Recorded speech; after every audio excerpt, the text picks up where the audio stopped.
Things just got worse and worse and worse as the night went on. Again, valiant effort down the stretch for the Bucs. Just too little, too late. Let's go down and let's see what Coach Fletch and the rest of the crew has to say. And as always, go Bulls.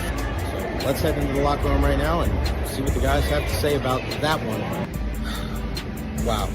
Where do the Buccaneers go from here? What an incredible atmosphere. What a good win for the Tampa Bay Lightning. They snapped a 7-game winning streak. How we feeling, Bucs Nation? It's time to party, baby.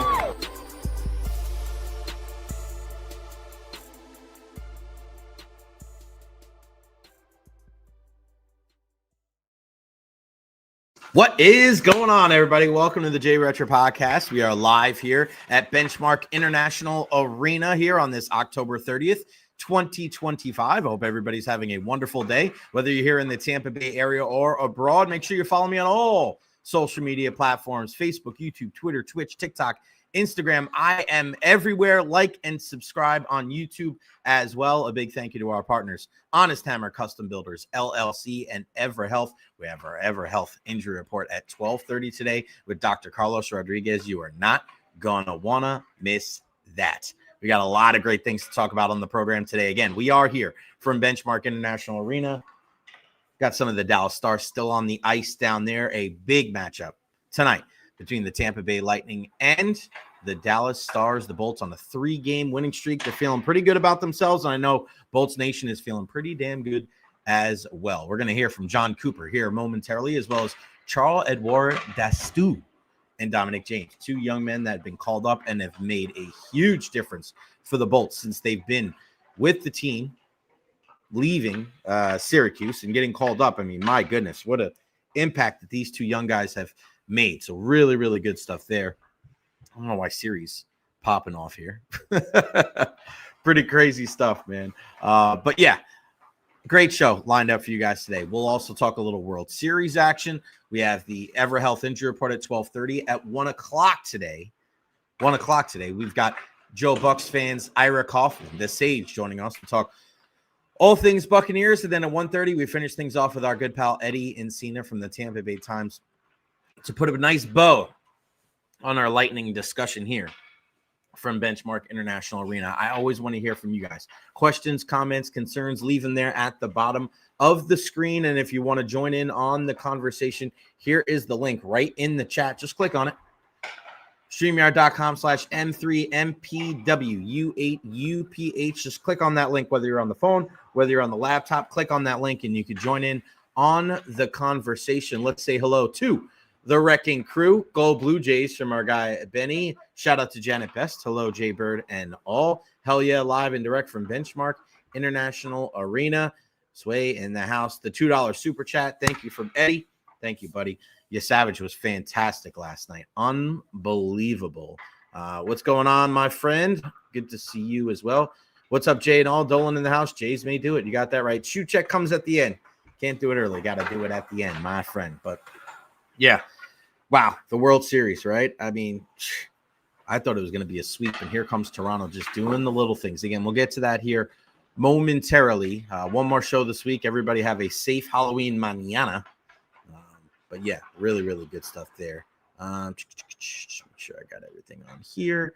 And then look at Rolly in the house. Lady Evil, can't wait for the injury report. If you have any questions about your fantasy team, any questions about injuries, feel free to put them there in the comment section now, because our most popular segment of the program every single Thursday at 12:30, whether we're live at the home headquarters or we're here at Benchmark International Arena, we have Dr. Carlos Rodriguez from Evara Health joining us for our Evara Health injury report. We'll talk about a bunch of the injuries that we're seeing.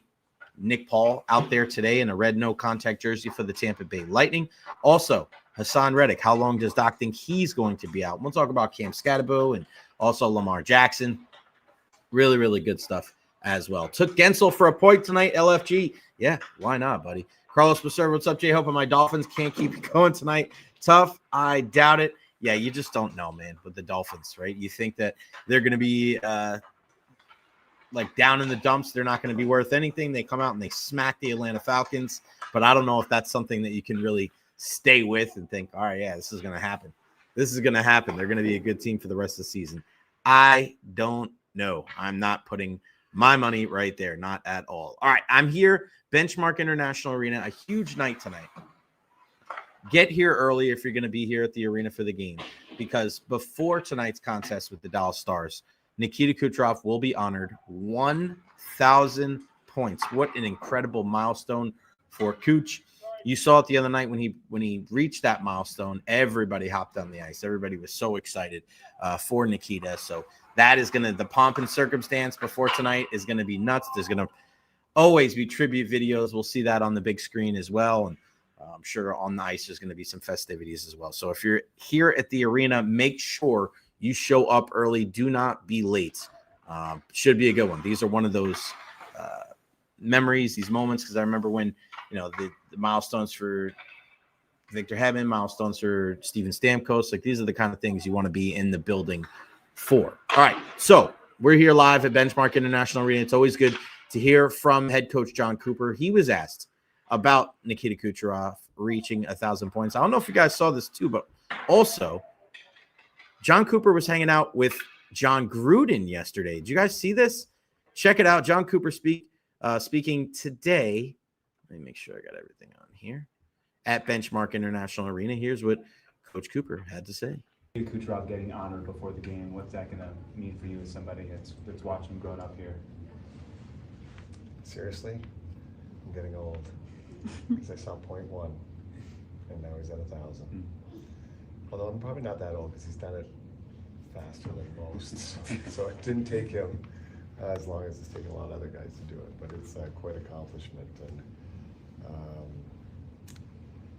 yeah, like you get to, I remember Stammers. They're just cool to be a part of. You're not only what it means to the organization, but what it means to Cooch and his family and what he's accomplished, and best league in the world. So, quite a feat. Coop, I'm putting you on the spot, but Hetty talked about when Cooch first got to Tampa and he was pretty quiet. Any memories that you're allowed to share? Oh gosh, so many.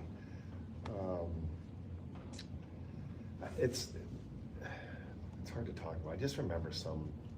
Every time you think I think of Cooch, I think of the goal he scored in the bubble against the Islanders with 9 seconds left. You'll remember because I think I fist pumped all the way down the bench. But I'll never forget like that. If there's one play I'll always remember, that's the play. And it was just kind of one of those moments that, I was like, we're going to win a Stanley Cup. Just by things like that. So, a Cooch moment. So you hung out with Gruden. How was that? What a remarkable guy, and just what he has going on and the history it was just, I was the presence of greatness. It's basically what I was, and definitely gonna hang out with him again because he's that cool. It was awesome. Coop, Hagel mentioned tonight that in the middle of a 3-game win streak, facing a tough team like Dallas is a really good test for this group. What is it about Dallas that's allowed them to have this success they've had this last couple of years? Like, honestly, there's 31 tests in this league. I don't know. It's funny the guys say this is going to be a really good test. There's no difference between Dallas to Colorado to Utah to Nashville to Rangers, Vancouver. They're all a test. It's when you play them, and everybody's unique. But this is the best league in the world, man. I can't wait for somebody to walk in and say, "Hey, you're playing this team. It's not a test. Like, you're gonna wax them. Like, come on." Coop, anything? Darren Pang here? Did I just see Darren Pang? I swear to God, it's the only guy that I have to look between somebody's legs to see him. Hi, Coop. Coop, also with just Nikita, his leadership abilities over time, from maybe day one being the super quiet guy. I know he's not the loudest voice in a room, but just how have you seen him grow in that area? First of all, like Cooch has always had that in him. I think something comes when you grow as a player, especially as talented as he is. But I would say what held him back earlier in his career was language. And as he started to be more comfortable speaking English, I think a lot of things changed for him. But I think that's always the struggle for Europeans or somebody, you know, where English is not their first language, goes to get comfortable, and then that came out more in him. Johnny, anything new on Crozier? Okay, because you're in the black He's jersey. close. He's close. Not tonight, then. No, but he's really close. Road trip for sure. In the last 3 games, what has been working better for these guys that has, resulted in these 3 wins? Like just eliminating mistakes. It's not an effort thing. The boys are always getting their all. We weren't playing the smartest hockey. I think we were throwing risk in our game when we didn't need to, trying to do things that, trying to manufacture offense out of nothing, and obviously it burned us. But eliminating mistakes, especially the volume of odd man rushes against, it's really helped our game. And all of a sudden you're going from 3 and 4 goals against to 1 and 2 against. It's been a big part.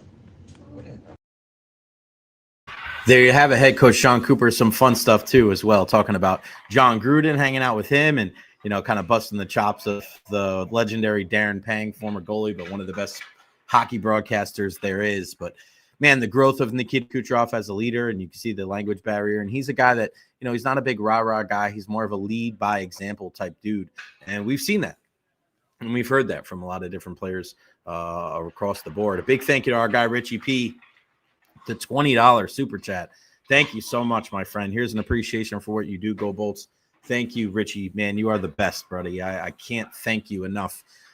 People like Richie are the reason why I do this, man, and the reason why we continue to keep this thing rolling. So, again, just like David Terry and just like Josue the other day, make sure if you guys see me in public, come up and say hello, man. I couldn't do this without you guys. I really appreciate it. This is the show for the people, for the sports fans here in Tampa Bay. Listen, one thing I was worried about with the Bolts was, were there enough young guys kind of pushing from the bottom? Were there enough young guys to be able to make a difference with this team? And what we've seen so far, we've seen a couple of guys really step up in a big way. And one of those guys is Dominic James. This is a guy that, and we've had this conversation with whether it was Eric Erlinson or Ed Encina, and Ed Encina is going to join us at 1:30 today. If you're a Connor Geeky, if you're a Gage Gonsalves, you got to watch out, because this guy, Dominic James, has made a huge impact. He spoke earlier today. Yeah, I definitely thought I had one there. Hags buried it and came right to me and asked me if that was my first one. And I said, I think so. I don't know, because it bounced around a bit, but ended up not being, and it is what it is. So, yeah. Charles Dastu was promoted with you. He gets his first NHL goal. He said you're probably the most excited on the bench after the goal. What has it been like for your last few weeks with him? Yeah, it's been incredible. We're kind of, doing everything we kind of talked about right when we met each other. And, he's a super great guy to kind of push off of. And, he's a bit older than me, so he can kind of, lead me in certain ways. And to see him bury one was unreal. His game has been great for us. And, the best part about it is he's an even better guy. He's always smiling and, making the locker room light. So it's been good. What have you learned the most from this locker room and their approach game by game, especially now when they're on this streak? Yeah, I kind of came in and things weren't going too well, right? And you read certain guys and read how the mood is, and we've won a couple here, and I think the guys have stayed even keel. No one's getting over their heads, and I feel like guys have just been the same, whether we were losing or winning, and that's just the type of guys we have in here. They've been through it all, literally everything. So just to kind of build off of that and watch them has been great. Just curious, what these past few days have been like for you. You've come straight out of college, get a couple games in Syracuse, and then all of a sudden you're playing in the NHL. So, what has this been like for you? Are you taking it game by game, or? Yeah, it's definitely a day-by-day thing, because you never know, and, this is the best league in the world, so, you just got to bring your best foot every single day, because, there's a lot of hockey players out there, right? There's a lot of good guys in Qs, and I'm just trying to do everything I can to, make sure this team wins, and, whether that is getting a point or a goal or winning a face-off or blocking a shot, I just want to contribute any way I can. And then, like, how would you describe, I mean, fans can obviously see it a little bit for themselves, but you're new to the fans. Like, how would you describe, what can they expect from you kind of moving forward? What's your game like? Yeah, I mean, I think I got a little Yanni Gord in me, and I think I got some Hagel, Sorelli, I don't know. I mean, I like watching those guys, and those are guys I would watch their games. So, I think I can be relentless on the forecheck and really use my feet to my advantage. And, I think I can be trusted on a D-zone face-off. And, as I build that trust with these guys and this organization, I think I can help a bunch in that way. When you say that you got a little Yanni Gordon in your game, you got a little Brandon Hagel in your game, I think that is going to be something that is going to be well received from Tampa Bay Lightning fans and Bolts Nation across the world. And that's what we've seen from Dominic James. This kid has been incredible. He comes here, and regardless of points, he is a factor. And we saw it in the postseason. I mean, in the preseason, we saw it late. We saw him it was just like, it was apparent. We just kept seeing him. And then he gets called up, and the impact, you just feel it. And the big hit that he had on Mitch Marner, a couple of them last week here to help the Lightning to a 2-1 victory over the Vegas Golden Knights. Like, you have to play a real honest game to be able to beat a team like Vegas. So I love the kid. I think he's a huge factor for this team. I'm liking the youth. I'm with you, Dolan. Really liking the youth on some of this team. And the other guy that has really stepped up, Dominic James up front. And then you look at the blue line. You look at what Charles-Edouard Dastou has been able to do. Look at this guy. I mean, he's got the flow. He just looks like a hockey player, this guy. And, when you're having a discussion with him, and Gabby Shirley asking a bunch of these questions here, he looks like a forward. He does. He looks like a forward out there. He's jumping right in the play, but he's a defenseman through and through. And he's, and that's the thing. You're looking at some of these guys that have been on this team the last couple of years. They're going to have to step their game up because a guy like Charles-Edouard Dastou is coming, and he is playing in a big way. Let's hear what he had to say after morning skate today. I never played forward, so I always been a D. I think even growing up, I was more a defensive defenseman and offensive. I think when I was around like 15, started to bring a little bit more offense. Always had a good shot though growing up, but never used it as much. And I think in junior, that's when I take another step and had more confidence in my game and to create more offense. Your shot, you say you always had a good one. Where did that come from? I think just shooting either in my garage back home or my dad used to make a outdoor rink in the backyard for me and my brother, and just going out to the outdoor rink. And I think I like to stay out after practices and just shoot. And I think over the years, if you practice a lot, it's gonna become pretty good. So I think just with practices. Did you ever have a specific teacher or a Not coach? really. Not really. I mean, I would say just shooting as much as I did. It was more by myself. I love those outdoor ring memories, specifically when Dad builds it for you. Can you give us your most vivid memory from when you were little, being out there with your brother? Yeah. I mean, it was just awesome. Like, I remember our mom was yelling at us to come back in the house and do our homework and stuff like that, and because we couldn't get out, get out of the ring. But it was just it was fun being able to go outside and just play. And it was nice. And then, first ever goal. I'm sure your phone was blowing up. Can you tell us how many calls, texts, messages, and was there anyone really surprising that you heard from? No, nobody surprising, I would say. My phone's been buzzing a little bit the last couple hours, for sure. It's nice to have that much support from everyone around. So, but it's been nice the last couple hours. You talked about it a little bit, but you didn't always play on the left side, right? The past couple of years you played on the left side. Yeah. You kind of switched around, right? Yeah, in junior I played actually a lot on the right side. Always been good, I think both sides, and obviously I would say it's more easier for a lefty than to play left side, but I think I played a lot right, so I can do it both sides. The last couple of years I've played more left, mostly left, but I can play both sides, that's for sure. And then what have these past few days, I guess 3 or 4 days, been like for you? I know we talked to you when you first got here. It's definitely been a journey for you. Been a really nice 10 days since I got called up. I feel I'm trying to enjoy every moment that I'm here. Just trying to get better as a hockey player and a person, and I think all the guys are helping me a lot to do that. Good stuff there from Charles-Edouard Dastou. What a great name. Charles-Edouard Dastou. What a great contribution. What a fantastic addition he's been to this team when you're watching good teams across the National Hockey League. And I think this is like this pretty much in every sport.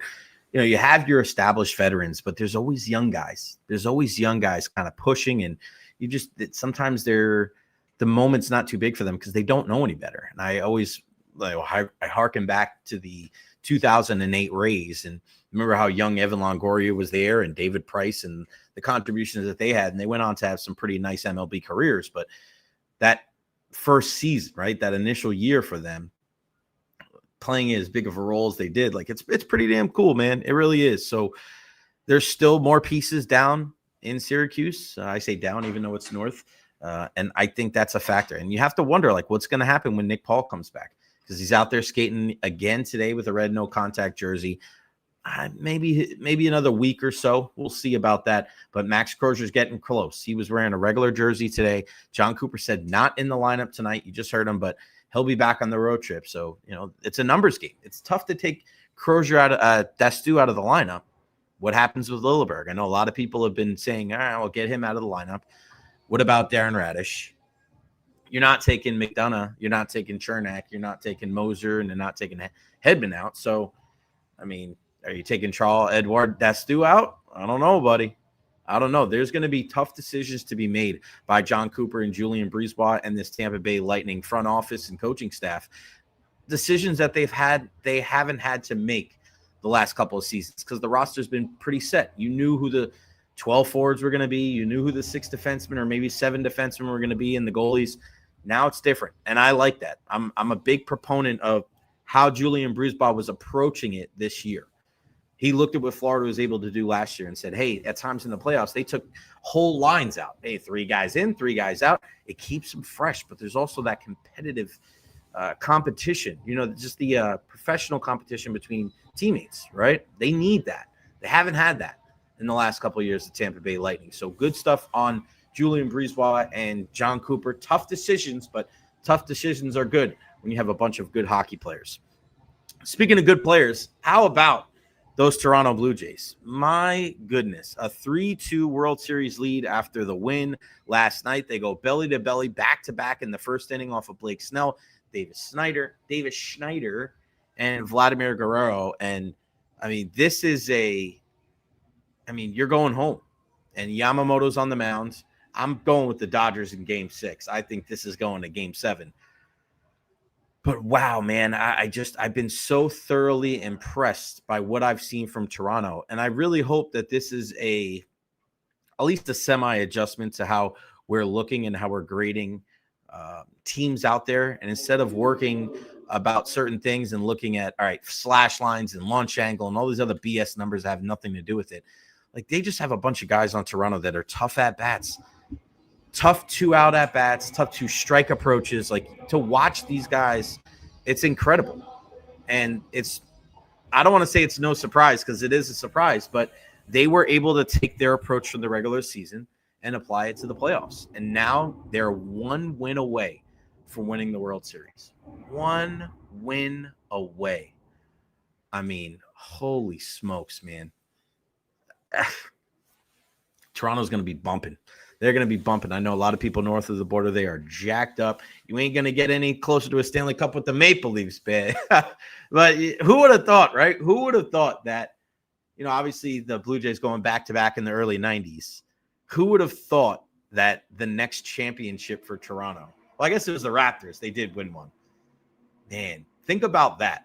In the span of the time since the last time the Leafs won the Stanley Cup in 1967, In 1967, the Blue Jays could possibly win 3 World Series and the Raptors could win an NBA title.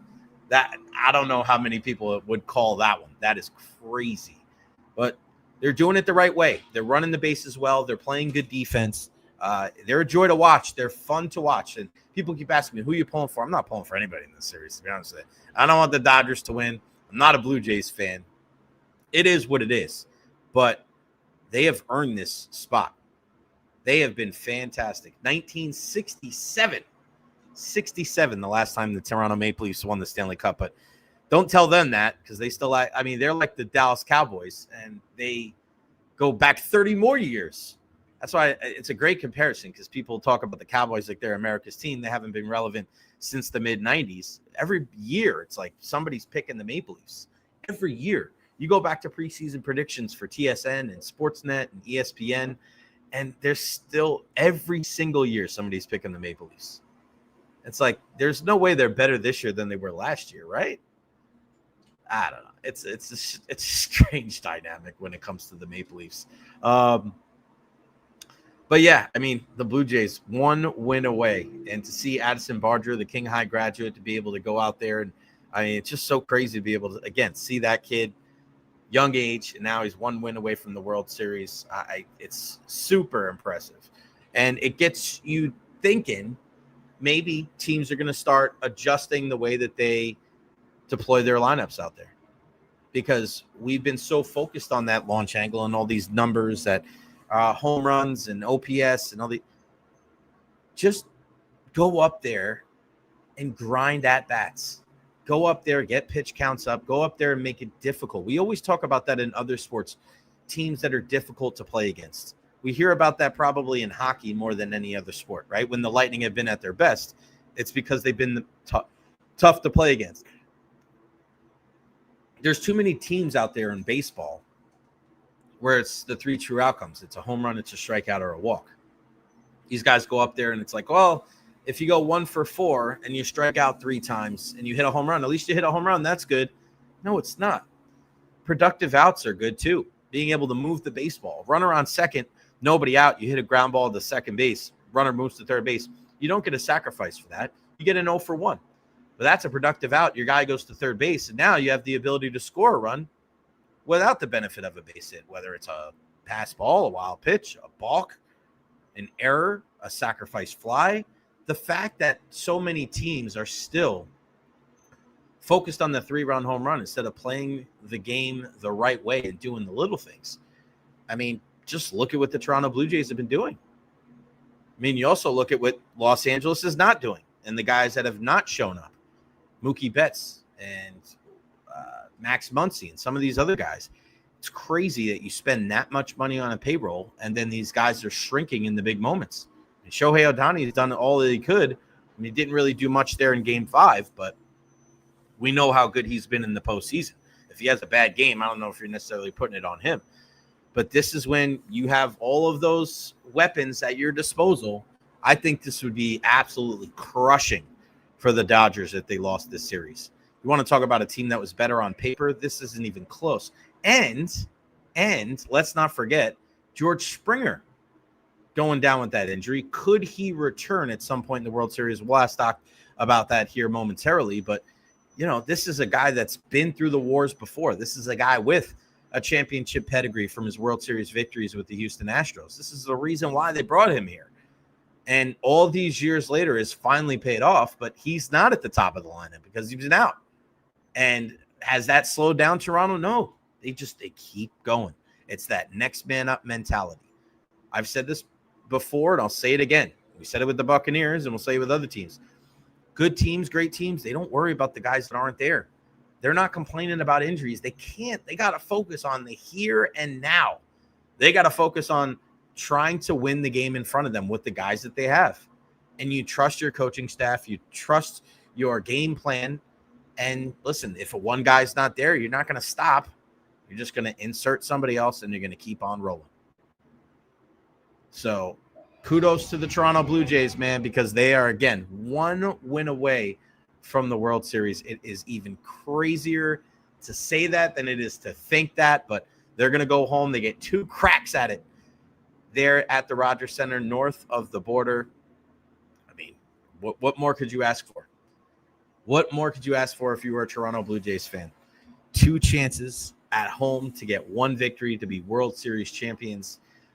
It's going to be fun. I think the Dodgers win Game 6. I think the Blue Jays find a way maybe in Game 7. Game 7s are nuts, especially in the World Series. All hands on deck. Could we see Ohtani coming out of the pen? Man, sign me up. I will not miss that. This is going to be a wild and crazy finish to this World Series. I cannot wait. This is why you'll love sports. All right, let's bring him in. It is our most popular segment of the week. It is our good friend, Dr. Carlos Rodriguez, the Evara Health Injury Report.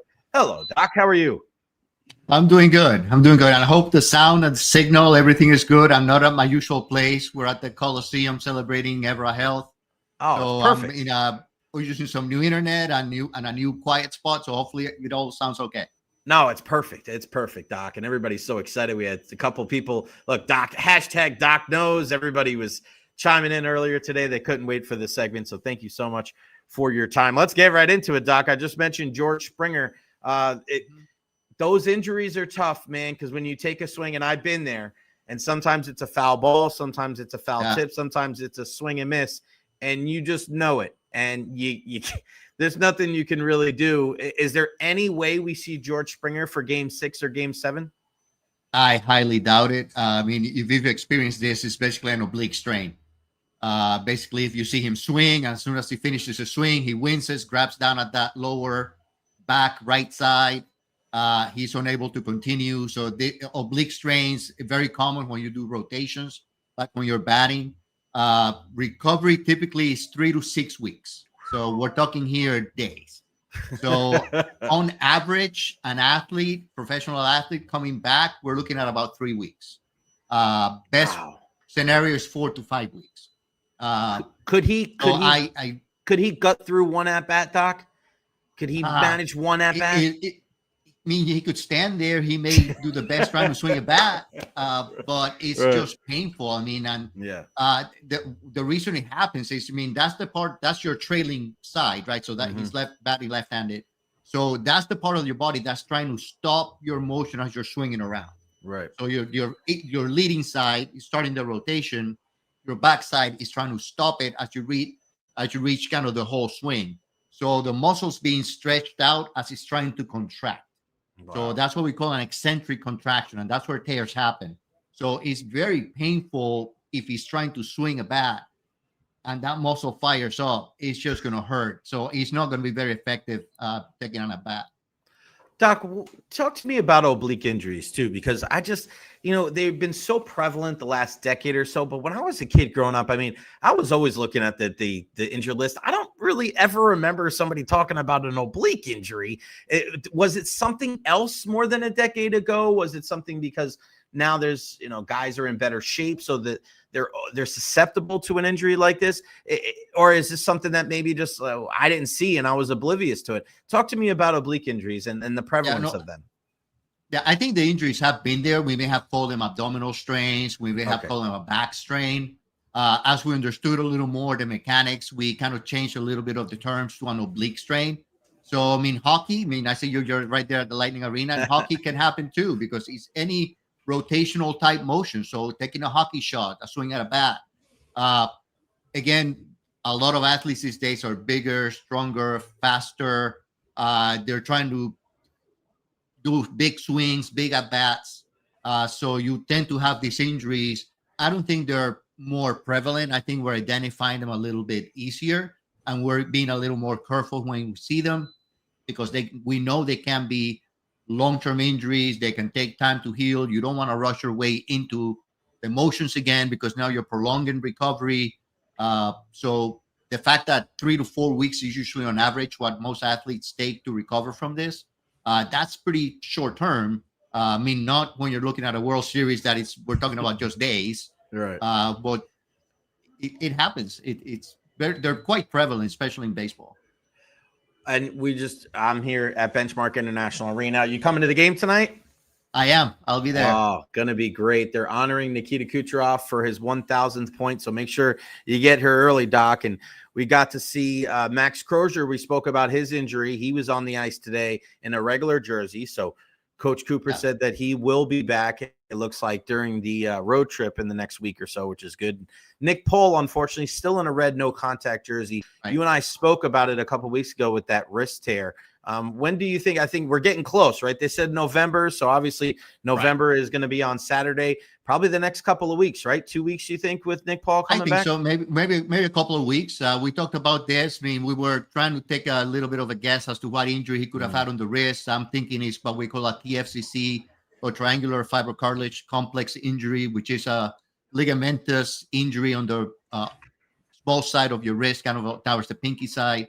And again, if he had surgery, we talked about usually 6 weeks recovery time after surgery to 8 weeks. He had the surgery early on before the season started. So they were targeting November. If everything is going according to plan, I think probably in a couple of weeks, he should be in the lineup helping the Lightning out.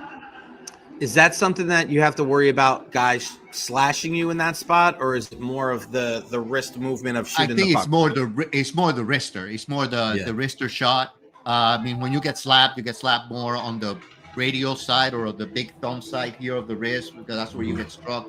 You don't really get struck on the downside, but that rotational motion that you have when you're shooting, especially a wrister, is usually when the injury is going to be. I mean, you're holding a stick that's creating a little bit more momentum and force and torque on your wrist. Doc, what is some of the more prevalent injuries in hockey? Because a lot of it, and we talk about ACLs, we talk about obliques, we talk about a lot of different things, and we've seen a lot more non-contact injuries, I think, in football. What about hockey? Where do you see the majority of the injuries coming on the ice? Yeah.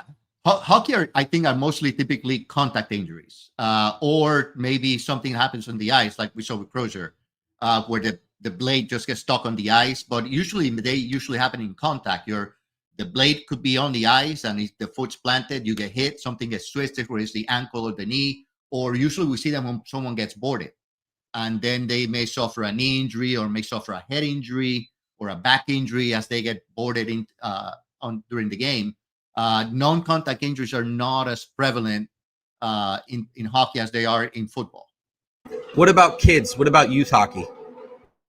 Youth hockey, we see concussions are quite prevalent in youth hockey. So a lot of impact contact. I mean, you're not supposed to be boarding and checking and hitting into the boards in youth hockey, but impact does happen. Other than that, wrist, just from getting slashed or getting hit or falling.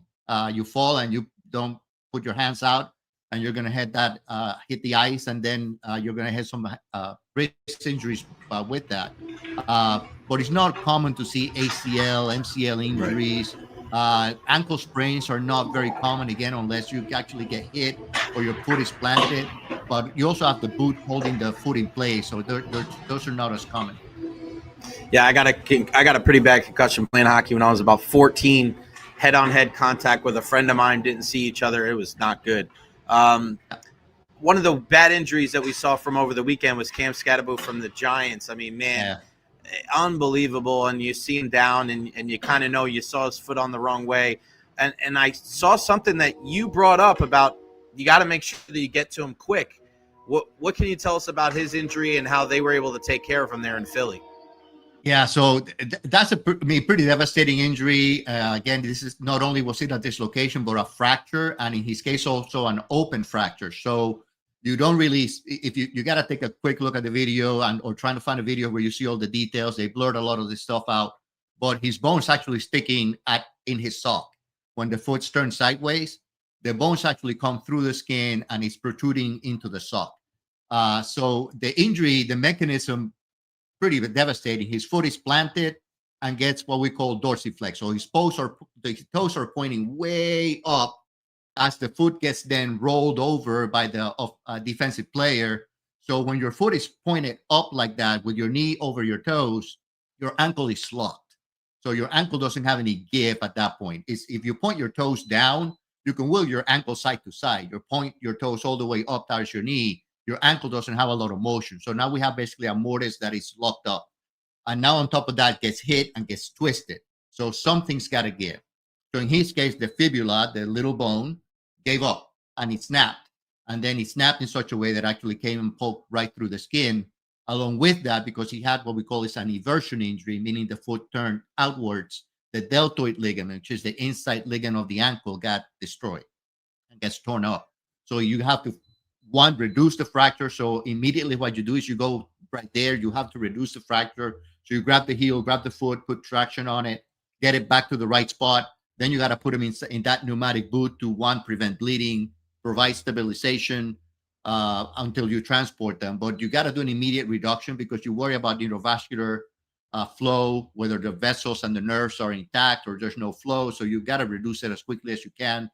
In his case, you also got to worry about infection now because the bone came out through the skin. So I'm pretty sure they probably put some betadine or some anti-infective on it while they splinted it. But now you also got to monitor for infection on the bone as well as the skin. He had a successful procedure from what I read, and everything went well during the surgery. But you got to do some really watchful waiting on infections. I'm pretty sure they put him on some heavy doses of antibiotics to prevent any sort of infection. He should recover well. Now he's going to be out the rest of the season. He should be back next season. Recovery time is typically 8 to 9 months. Kind of the Chris Godwin type injury, except Chris didn't have an open fracture. But we're looking at, end of season, and he should come back. Does he have to worry about the same things that Chris had to worry about as far as the issues on top and the bottom of the hardware there? It can be because there's going to be some hardware there. That fibula is going to be fixed with some plate and screws. Plus, you also going to have some fixing to do on that deltoid ligament. And that's usually more soft tissue type fixing. But there's going to be some hardware there, and you have to have the same worries that Chris, and maybe hopefully not the same issues Chris is having with his fibula. Is there anything else that Chris could do? I mean, we've had this conversation is there any way to get to the point where the bone heals all the way, Doc, where you take the hardware out completely? Is there any type of medicine that can strengthen the bone? I mean, because not a lot of people, you're really one of the only people here in the Tampa Bay area that is really discussing the real issue here with Chris Godwin. And the more and more I think about it, Doc, I'm concerned. Forget about him returning as a football player, but just him this season for the Buccaneers, but him as a football player, because, this is his livelihood. So is there any, what is the next step if it doesn't heal properly? Yeah. So, if it's a stress injury, it will heal up.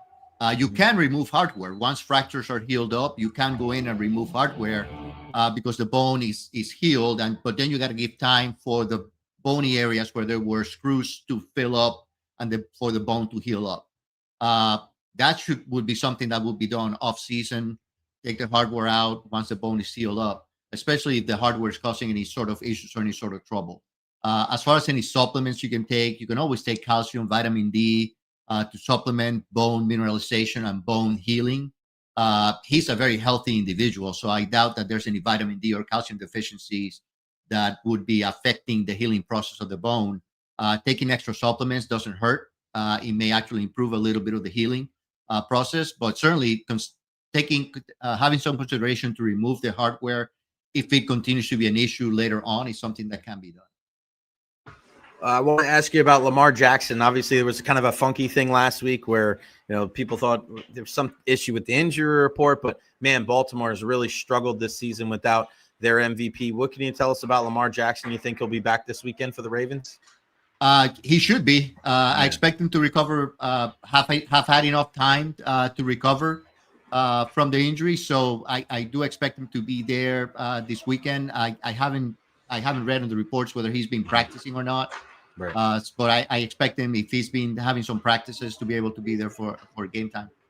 It's got to be tougher with these guys at the quarterback position that use their legs a lot, right, Doc? I mean, it's one thing if you're just not as mobile and you're an old school Tom Brady type, stay in the pocket. But, man, right. These injuries, I mean, it's a great thing to be able to have a quarterback like that can run. But you also leave yourself open and susceptible to a lot more injuries, don't you?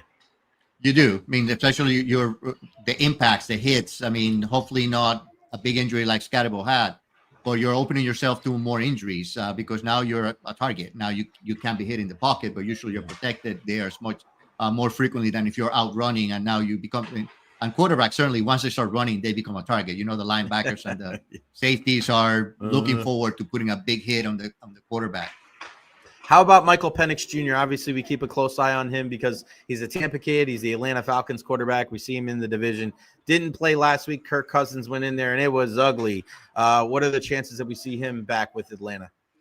I think it's a pretty good chance. What was reported was he had a knee bruise and some bone bruising around the knee. Looking at the video, it looks like it was basically the hip area of the tackler. The 49ers hit his patella, his kneecap, and usually then the kneecap will hit the femur, which is the bone right behind it, and the patella will bruise. Painful because your patella now is hurting and is swollen, and there's swelling surrounding the patella. Most mild bruises, usually a couple of weeks is enough for the pain to subside and for motion to resume.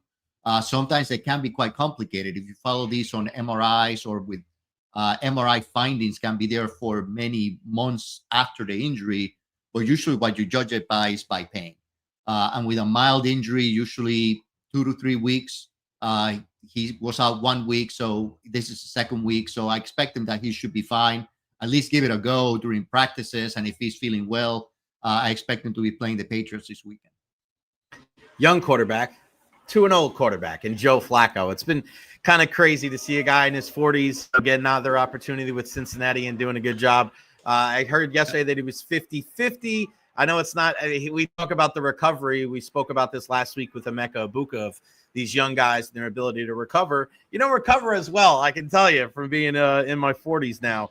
But what do we think about Joe Flacco?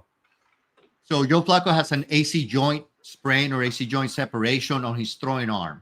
So that's a bigger deal because every time he's got to throw, he's got to raise his arm up. So that joint's going to become very painful.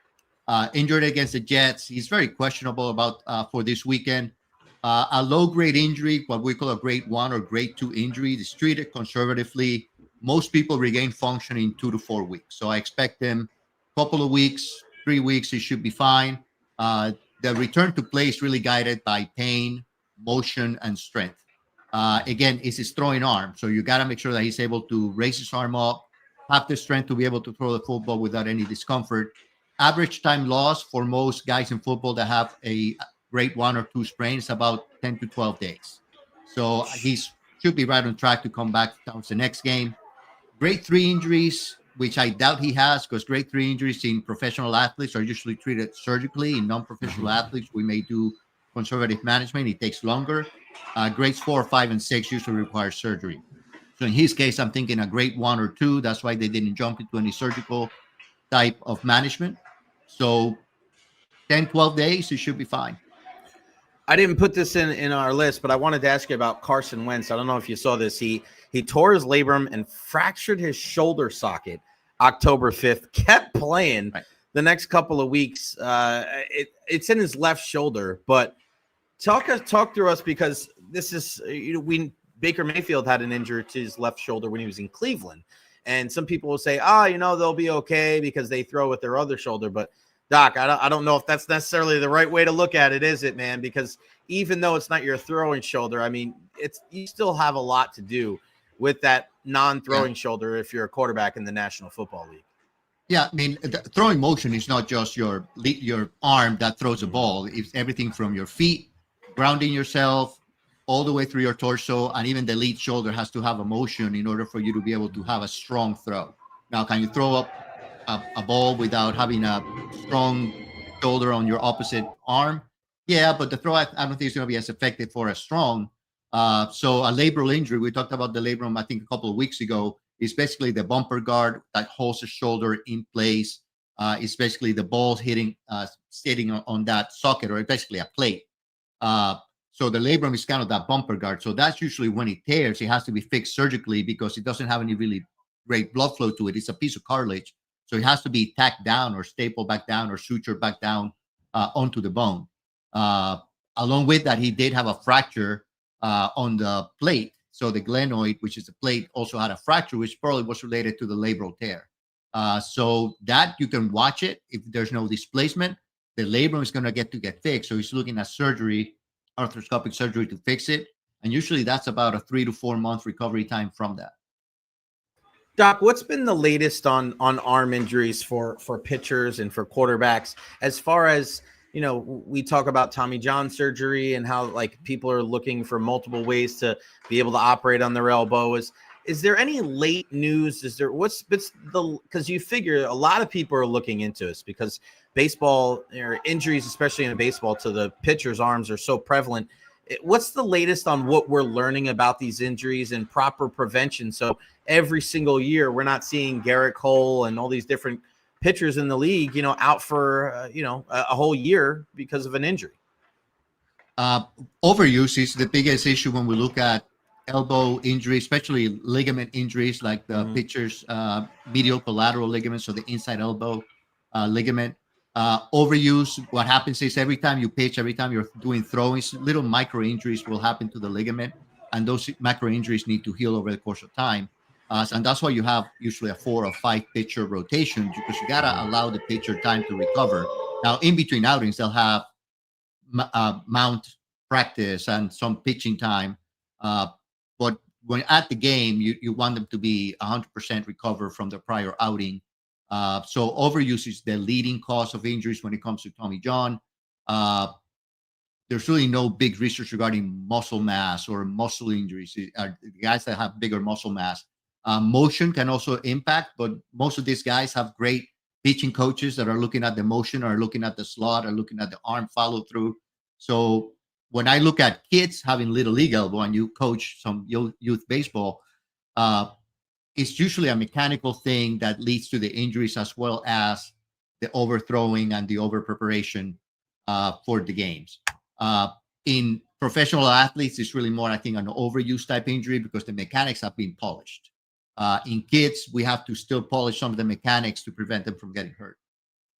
What's your belief on pitch counts for kids? Because I try to keep mine down. I know it's not the end all be all, and sometimes I feel like different pitches, you know, all 5.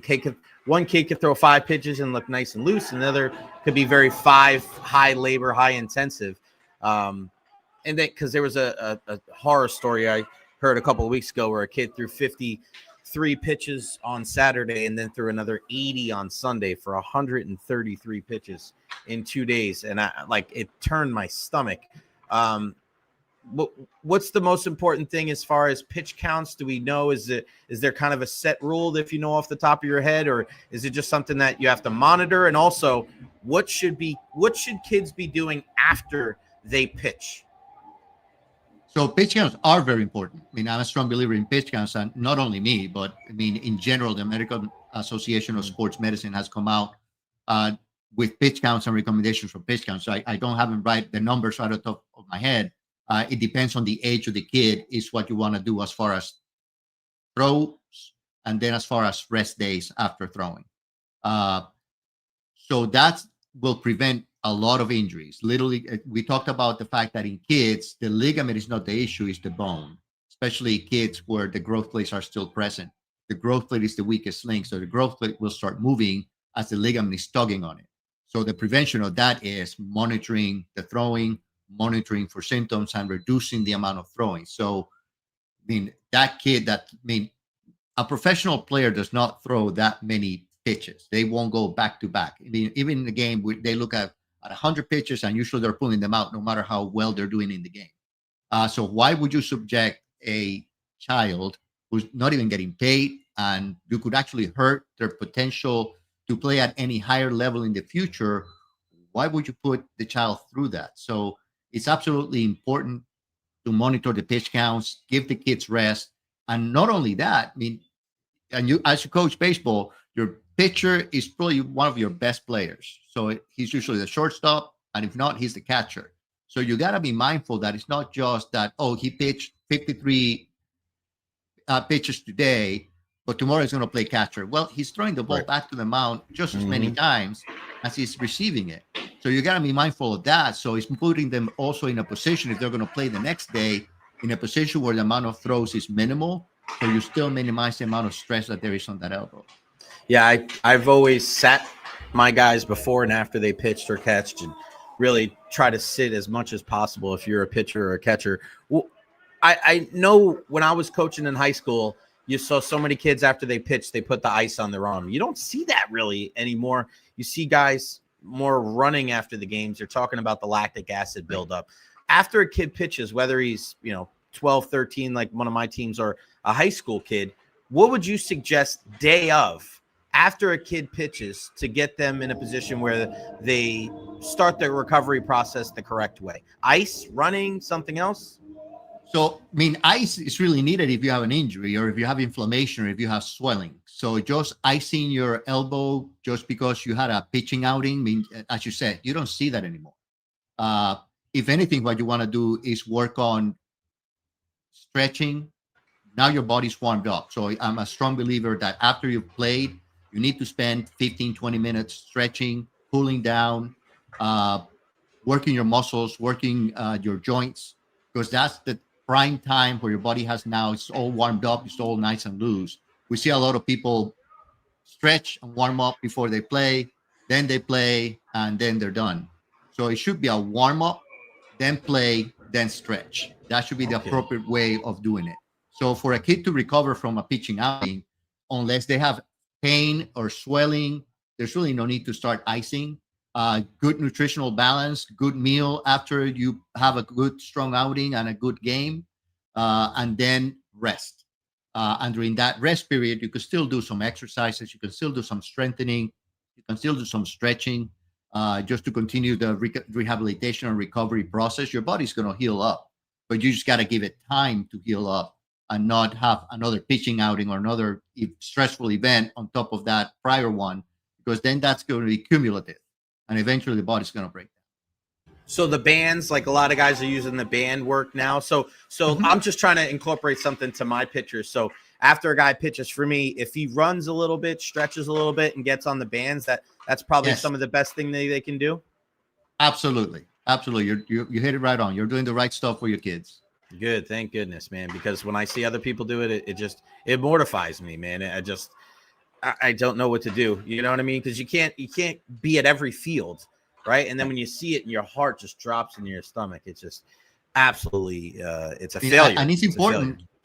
And it's important for you to bring that message to your parents, right? Because as a parent, they're looking at the kid and go, "Oh, my kid is great at pitching, and he could," and they're thinking now he could go to college, get a scholarship. Oh, maybe he can go pro. Well, you got to think about the kid is. An 11-year-old is pitching to 11-year-olds. Yeah. Who don't have the hand-eye coordination. As your kid gets older and he's 17, 18, and he's pitching to now kids of that same age group who may hit better, who may bat better, their outings may not be as good. Right. So you don't really want to get in the way of, one, the fun, but also the development of your child. And we talked about that you should let your child play multiple sports, because that translates into better skills into your primary sport. But also you got to let your child recover, and don't put so much pressure on them that, oh, you're so good that you're going to become the next Shohei Ohtani. Those are once in a lifetime opportunities. And I remember when I did a little bit of work with the Rays, one of the athletic trainers used to always say, one of the things that I tell parents is, look at how many pitchers that pitch in the Little League World Series actually made it as major league pitchers. Yeah. And there's very only a couple. Number. Very small number. It's very small number. So even at that level where you have a kid pitching in the Little League World Series, does that mean they're going to be a professional baseball pitcher? No. Yeah. Great point, Doc. As always, the Evara Health Injury Report with our good friend, Dr. Carlos Rodriguez. He'll be in the building tonight here at Benchmark International Arena celebrating Nikita Kucherov and our Tampa Bay Lightning. Doc, always a pleasure, my friend. Thank you so much. I'll see you tomorrow. I got an appointment with you tomorrow, so I'll see you tomorrow morning. Sounds good. See if we can get me back on the field so I can throw a little bit. But you are the best. Thank you so much. Enjoy the game tonight. And, we'll talk to you again next week. Thank you. Sounds good. Thank you. The man, Dr. Carlos Rodriguez, unbelievable. We talk about the Cam Scatterbo injury, right? And how bad it was. And a lot of people were asking me about it. And I was like, well, how bad is it? Well, just wait till Thursday and we'll talk about it with Doc. And even worse than the Chris Godwin injury, because the bone sticking out of the leg there. But you also have to worry about the recovery process. And again, I said that with Doc, not many people are talking about the Chris Godwin situation and, what he's dealing with. And the fact that it was either, we were talking about, was it a bruise? Was it a bone bruise? Or was it some issues because of the hardware? The stress reaction there, the stress. We're in, it's a couple weeks now with Chris Godwin, unfortunately. So we just got to keep a close eye on that, man. And shout out to our guy, Rolly, Lady Evil, always blown away with Dr. Carlos' overall sports knowledge. Besides the amazing medical content, he is the man. Again, EverHealth, everhealth.org. They do such a great job. And what an incredible segment every single week to take a look at everything that's going on, not just with our athletes in the Tampa Bay area, but around all the different leagues and youth sports as well. A lot of baseball parents out there, and we always talk about what we can do to take care of these arms. It's a never-ending process. When I saw a kid throw 130 pitches, man, my heart sunk down to my stomach. I just could not believe that. We have to be more aware of what the heck is going on and take care of our kids, man. It's not the end all be all. And I've seen it. I've seen fractured elbows, and it's not good. Not good at all. All right. What is good is this next conversation that we are going to have. It's with our good pal, Ira Kaufman, the Sage. Hold on. Let me make sure that I got the right setup. There you go. The Sage, Ira Kaufman, Joe Bucs fan, our guy, as I'm here at Benchmark International Arena. Ira's been known to enjoy a meal or two here and to pester the great Phil Esposito. What's going on, brother? How are you? Hey, I switched my spot over here, Jay. Instead of the family room, I'm out here on the patio. I'm looking at the birds on the feeder.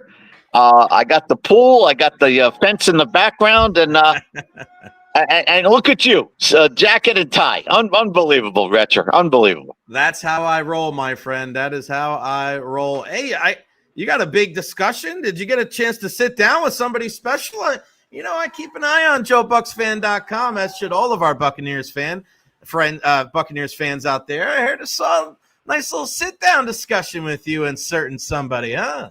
Well, we rolled into one Buck place yesterday with my two hombres over there, and the terrible trio sat down with Todd Bowles. I would have been happy to get 15 minutes, Jay. He gave us maybe 40, 45. We ran out of questions, Recher. We ran out of questions. And then I think he's probably taking the rest of he's going to go see his kids play. Right. Michigan, and I think it might be Purdue. I can't remember who they're playing, but Bowles is going up to that game. And, boy, he needs a break. You know who also needs a break, Baker Mayfield. Yeah, he's all beat up. He's all battered. Maybe hurt a little bit more than you and I thought he was because, Jay, let's be honest, the last two games, I hope it hasn't taken him out of the MVP chances, but it has taken him out of the conversation a little bit. Yeah, he's been gutting it out, hasn't he, Ira? I mean, because you just see him walking off the field, and he's got a little hitch in his giddy up. I mean, I remember Jameis used to look like that all the time, but I mean, Baker's he's given this team everything through 8 games, Ira. I don't know what more he could possibly give them, but I'm with you, man. I think his health is paramount to the success of this team in the second half of the season.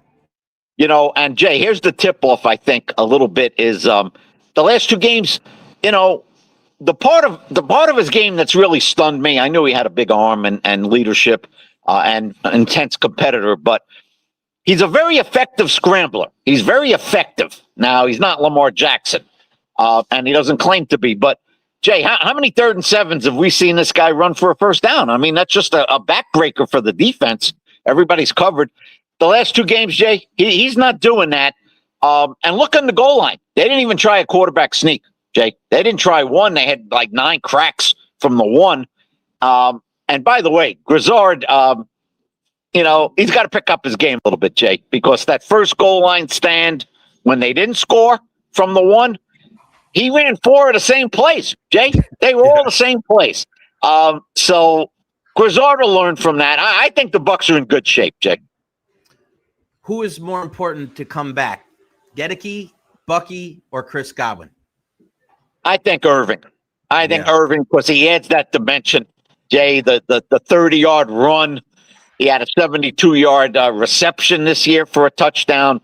Look, I'm not knocking Rachaad White and Sean Tucker, Jay. I'm not. But they're not Irving.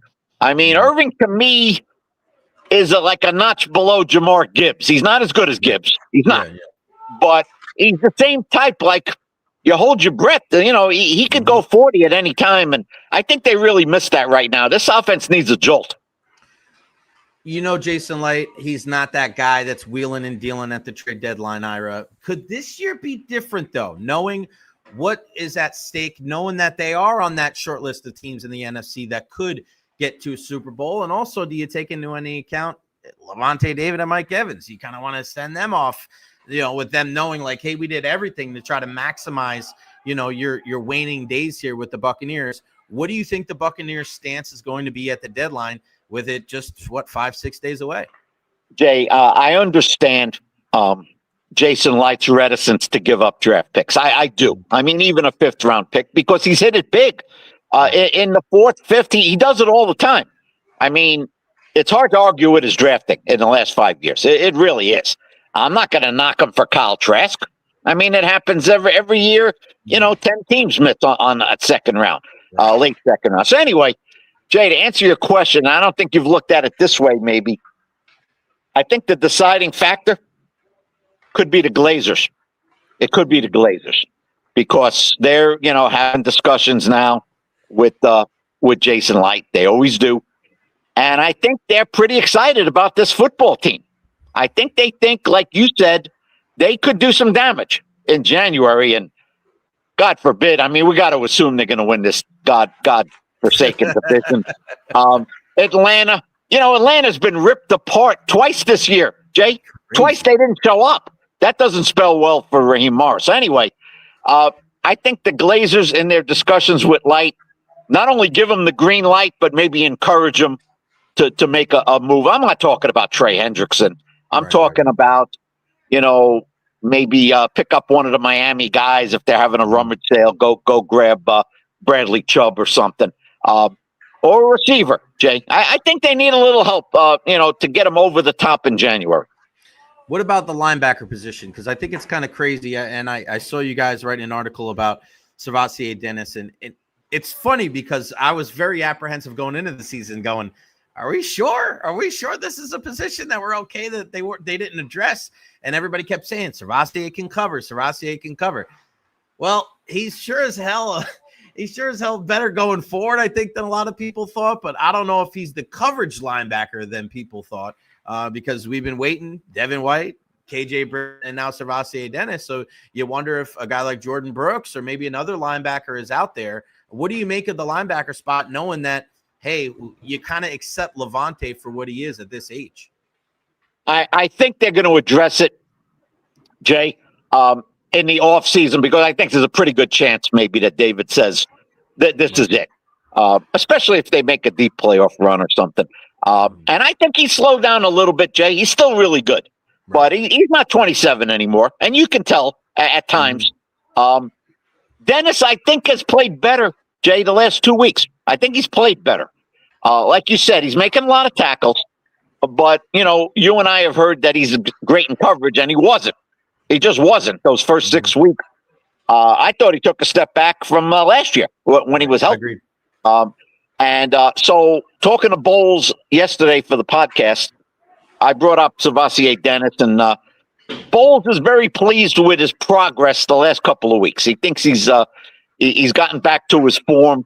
So I don't think they're going to bench him. I don't see any inclination to bench Dennis at this point. But, Jay, you know, David, it could happen any year, just like number 13. It could happen any year where, you know, January 22nd, the guy tells you that I'm done. And then they definitely have to go out and get a linebacker in the offseason. You and I spoke about this a couple of months ago about the apprehension of people to really put their faith in a guy like Todd Bowles. Has it gotten better, do you think, in the last couple of months? I know when you lose that game to Philadelphia, a lot of people are saying, here comes the swoon again, but they are able to bounce right back. They win some games. I mean, you go into Seattle and win that game. I think a lot of people thought that was going to be a toss-up. I don't know how you could be really upset with Todd Bowles through 8 games, 6-2. If I would have told you before the season, you're 6-2 at the break and you lost to Philly and Detroit, I don't think anybody's looking at you like, wow, that's Todd Bowles' fault. I feel like the time management, the clock management has been better. I don't know what people could really complain about with Todd Bowles. What do you think, Ira? I think he's done a good job. I mean, maybe even a very good job. Is he going to win Coach of the Year? Maybe not. I mean, you got the Indy guy. You know, he's probably the leader right now. Vrabel's doing a great job. Yep. And we'll see them. You know, and they're 4-0 on the road. I didn't realize that about New England. Yeah, 4-0 on the road, and the Bucs are 4-1 on the road. I think Bowles has done a very solid job. Jay, this is a very tight team, as you know. That comes down from the coach, filters down from the top. These players respect him. He's got an open door. And believe me, Jay, you know this. At the podium, you know, just like any coach, very, very reticent to single out a player for criticism. But, Jay, the fact is, and I've heard it from many people, behind closed doors during the week, he's on your ass. He's on your butt, you know, looking at that tape. You didn't hustle, miscommunication, you took a bad angle. He lets these guys know when they screw up. So, look, Jay, he's won more games 2 years in a row than the year before. And you got to think he's going to win more than 10 games this year. If he doesn't, I think it's disappointing. So, Jay, that doesn't happen very often. 3 years in a row, you improve from your year before. That just doesn't happen in this league very often. Ira, who's got a better chance of being back with the Bucs next year, Jamel Dean or Rachaad White? Boy, you really get to the crux of it, baby. You know what? Isn't it funny, though, Ira? Because people were like, get rid of these guys, trade these guys. Where the hell would the Bucs be without those two dudes? I'm looking, you know, look, I've been all over Jamel Dean in the offseason. You know, the guy's got hands of stone. He can't catch a ball. He's always hurt. Well, guess what? He's been healthy, and he's playing his butt off, Jay. Yeah, now, I know they said, we'll let you be a free agent next year. Well, there's no reason they can't sign him on March 5th. I mean, there's no reason. So I think the way he's playing right now and finishes with 5 or 6 picks, I'm expecting to see Jamel. Now, I will say this, Jay. They are high on Morrison. You notice that he's getting some snaps, even though McCollum's healthy and Dean's healthy. So he looks like the guy of the future right now. But I have been stunned by the improvement in Jamel Dean this year. I have been. What about the offensive line, Ira? And obviously we know with Heck or Jordan, Feeney, whoever the hell's on the right side, but I don't know. I don't necessarily love what I've seen from Graham Barton in year 2. And Tristan had a rough game in New Orleans. I mean, that 3/5 of the line there with Bredesen, like you're supposed to be able to rely on those guys. And I don't know if they've been at their best the last couple of weeks either. That's a fair point, you know, especially on that goal line. Barton had no push, getting bowled over. Wirfs had, you know, maybe the worst game he's had as a pro. Yeah. And he's the type to own up to it. He doesn't make any excuses, Jay. Right. And the right side, you know, you're right. It's a work in progress. I mean, I think they've had 4 different guys start at right guard, Jay. 4.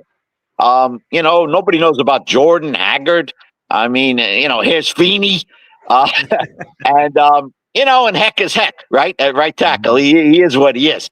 I'm a little concerned, Jay. I share your concern because I didn't like the protection against New Orleans, especially in the first half. I thought Mayfield was under duress. And, you know, the Saints don't exactly have Myles Garrett out there or TJ Watt. So it is a concern. And going forward, I think they're going to have to shore that up somehow. Gedecke's a big loss. Jay, it's just a big loss because now you got to help Heck. And, you know, for the first 6 weeks, Otten wasn't getting out in pass patterns.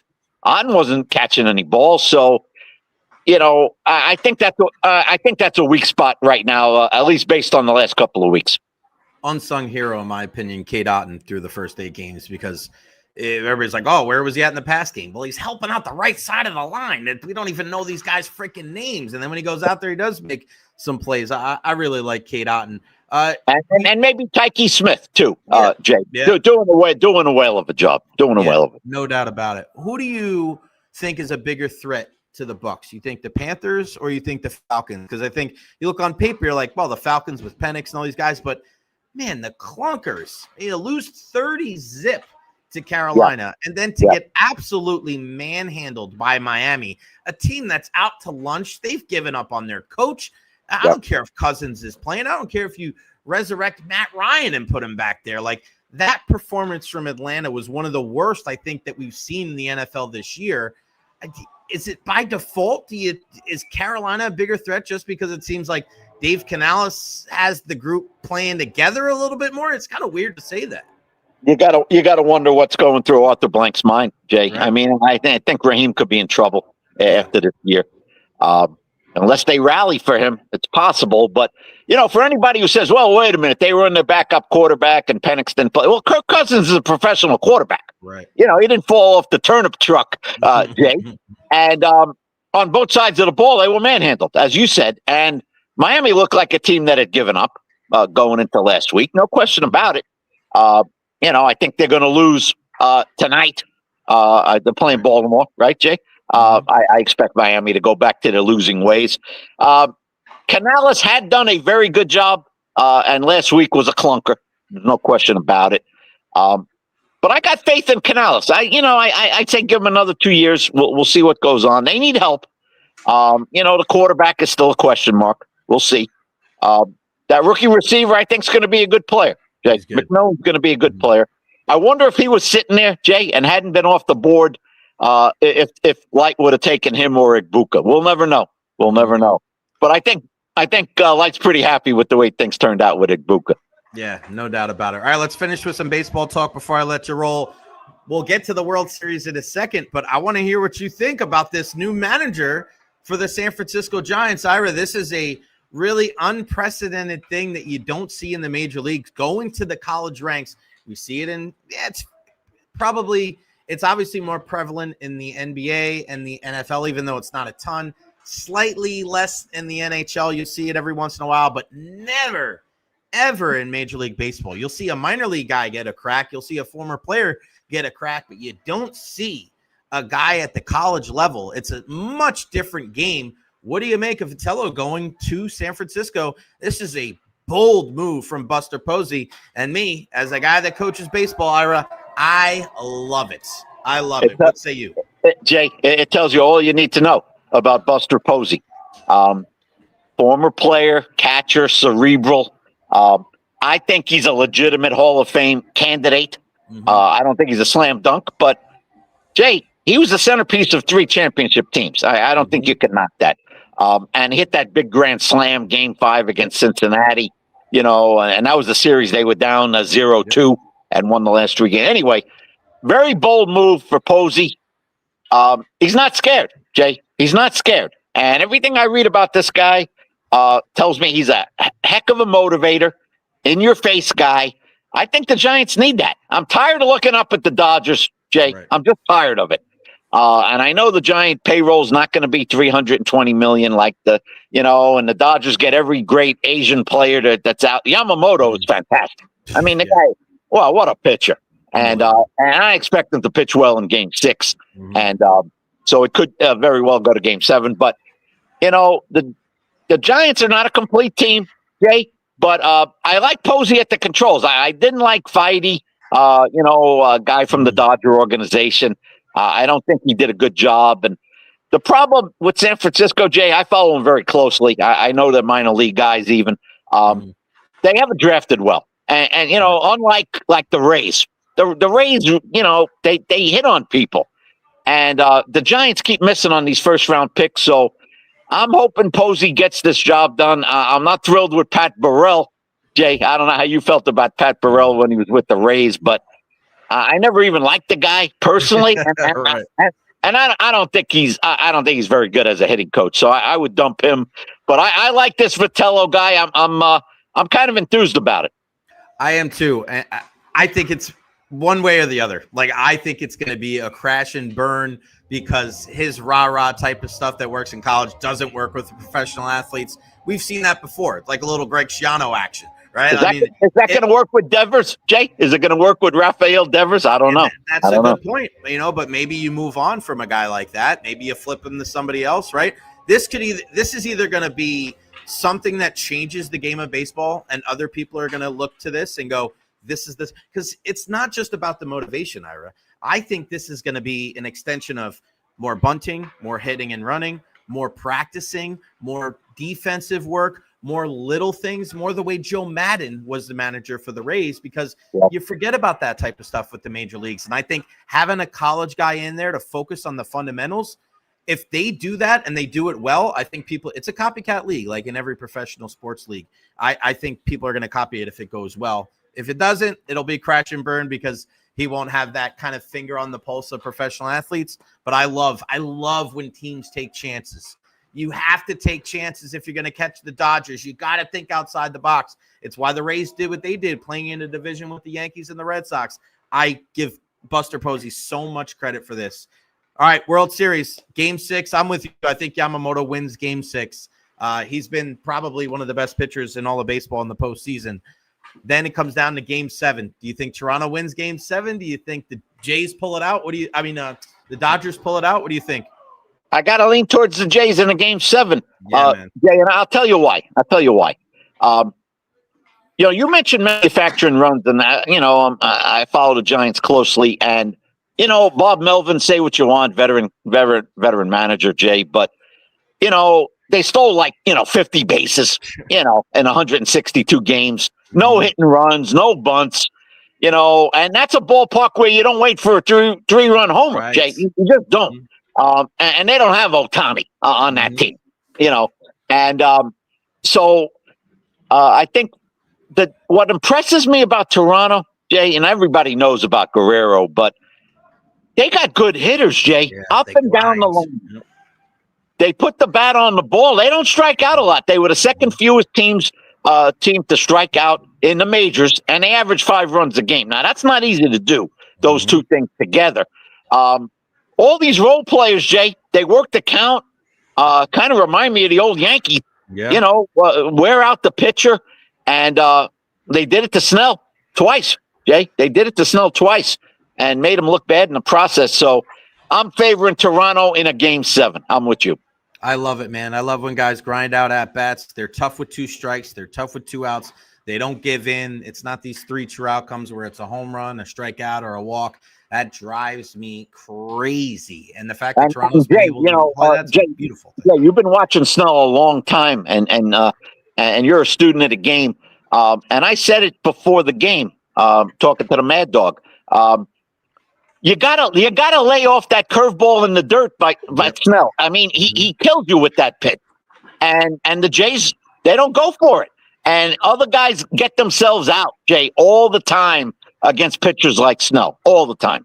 No doubt about it. And he's a guy where he's got to throw that for strikes to be effective. And if you don't chase it when it's out of the zone, you can just eliminate that pitch and just look for the hard stuff. And that's what they were able to do. They jumped on him right away and they made him pay. And now the Blue Jays are 1 win away from the World Series. What do we got up on JoeBucsFan.com? We've got the chat with Todd Bolts. What else we got up there? Well, we might have a little column, maybe get Jay Recher's name into my column today. You never know. You never know, baby.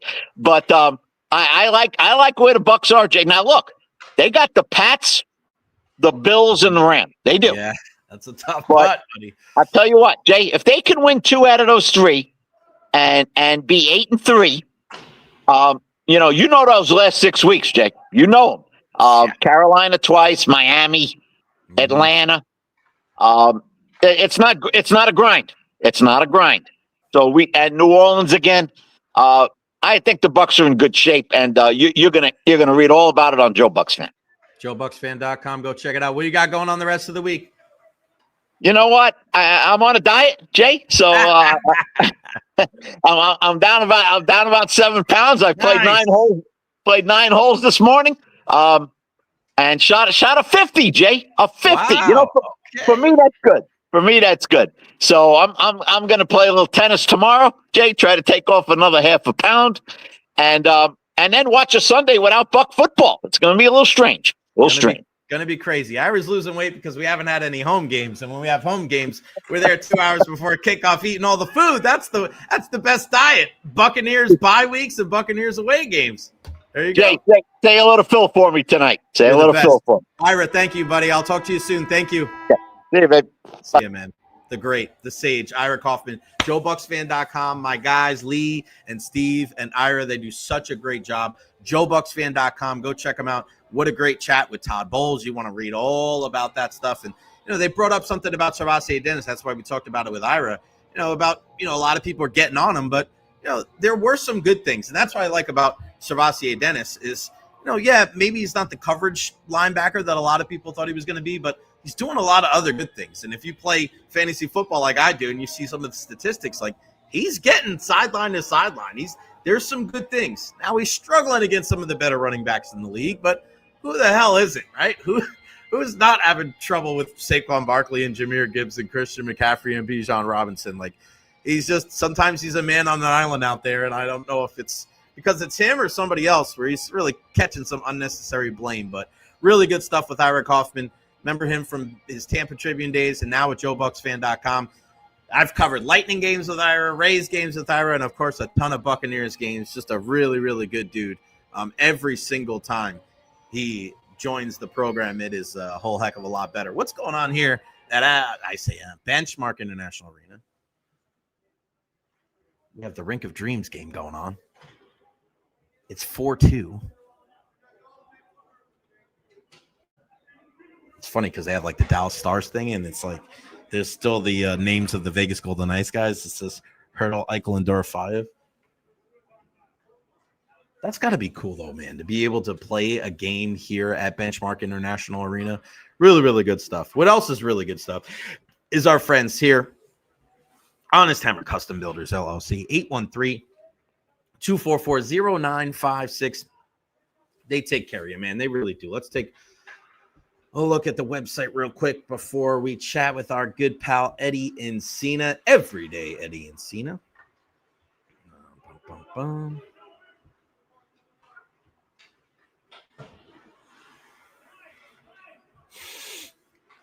Here we go. Look at that.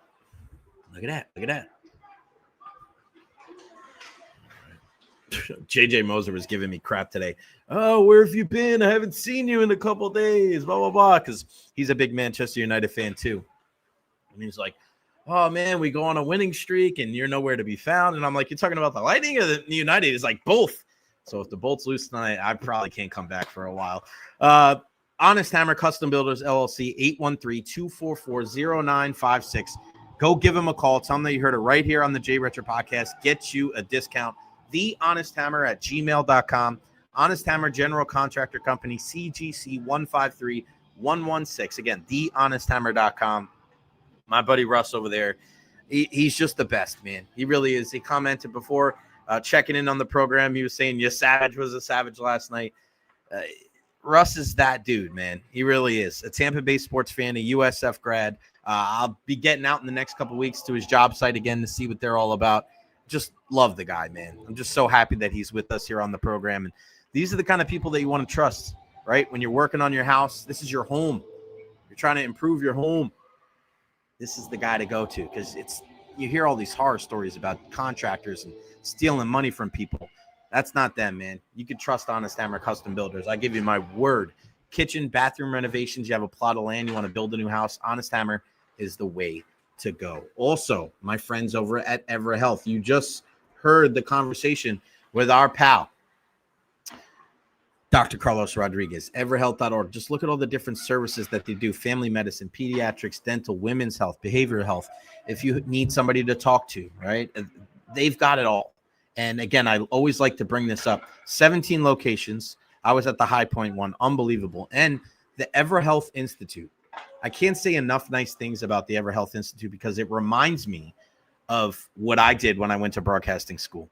You can become a medical assistant, a dental assistant, behavioral health technician, radiation technician, or pharmacy technician, all right there. You go to school right there, and then you can end up working at the healthcare facility right across the street. Like not even across the street, it's in the same parking lot.